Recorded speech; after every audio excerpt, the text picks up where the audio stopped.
Welcome back to CMT Giants. Ladies and gentlemen, Miss Barbara Mandrell.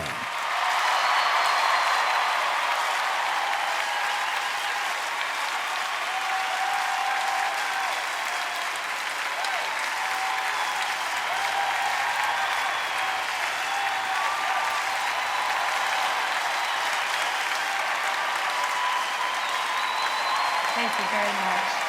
Thank you. Thank you so much. Reba, there you are in your beautiful aqua blue gown, and here I am in my beautiful aqua blue suit, and I'm sorry, but you know I like to copy you, all right? I mean, I've known Reba McEntire for over 25 years, and she is one of the most precious people in my life.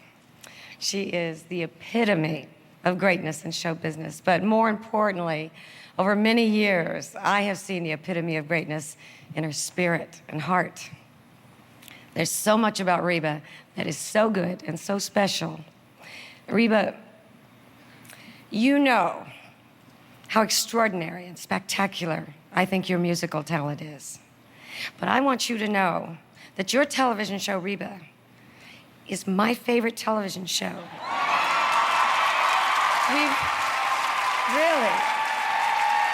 We record it 5 days a week, 4 times a day, and it brings us such joy and happiness and entertainment.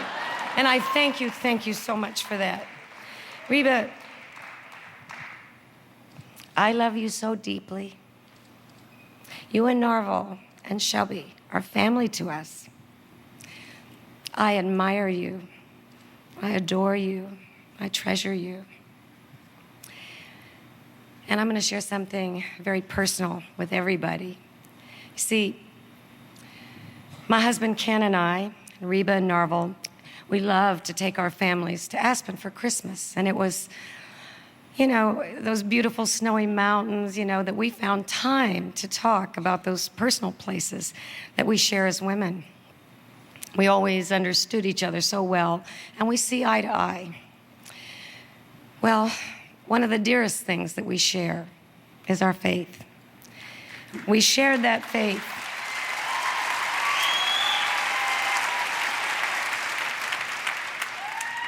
We shared that faith when the inconceivable happened on March 16th, 1991. In the darkness of early morning, the plane carrying 7 members of Reba's band, her tour manager, and the plane's pilot and co-pilot crashed in the mountains just after takeoff from San Diego. Everyone on board was lost. When I heard Reba's voice on the telephone that day, it just wasn't even a question. We prayed. Jesus says wherever 2 or more are gathered, that he's with us. So we gathered, the 2 of us, speaking to him, turning to him, looking to him for strength and for great comfort that only he can give. And we cried and we prayed for all of the loved ones, the mothers and daddies, the wives and husbands, the children and friends who were suffering. And we prayed for his guidance and healing for Reba, who had lost 8 members of her musical family, 8 people that she loved so very much. It's a long road back from such tremendous grief. But I believe God gave Reba what she needed, and with his blessing, she's walked that long road with a grace, sincerity, and dignity that has honored those beautiful lives. In 1992, Reba released her first album after the tragedy and dedicated the final song to Chris Austin, Kurt Capello, Joey Siganero, Paula K. Evans, Jim Hammond, Terry Jackson, Michael Thomas, and Tony Saputo.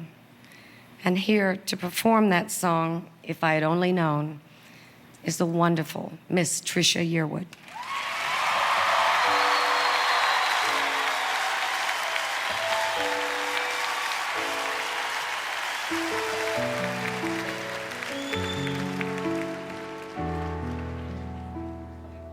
If I had only known it was the last walk in the rain, I'd keep you out for hours in the storm.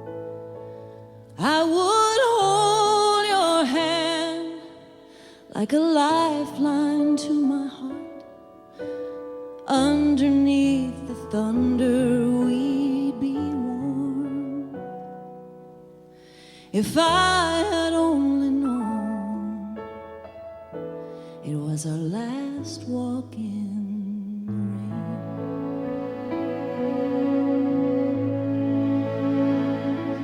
If I had only known I'd never hear your voice again, I'd memorize each thing you ever said.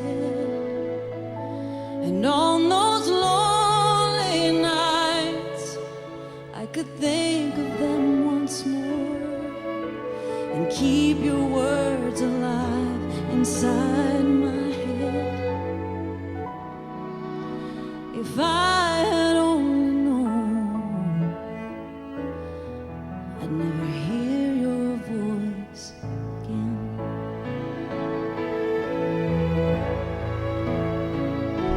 You were the treasure in my hand. You were the one who always stood beside me. So unaware, I foolishly believed that you would always be there. But then there came a day and I turned my head and you slipped away.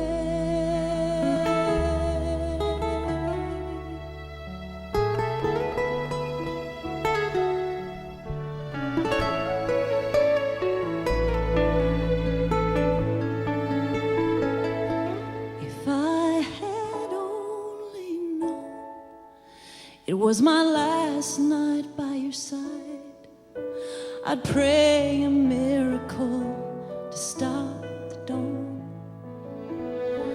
And when you'd smile at me, I would look into your eyes and make sure you know my love for you goes on and on.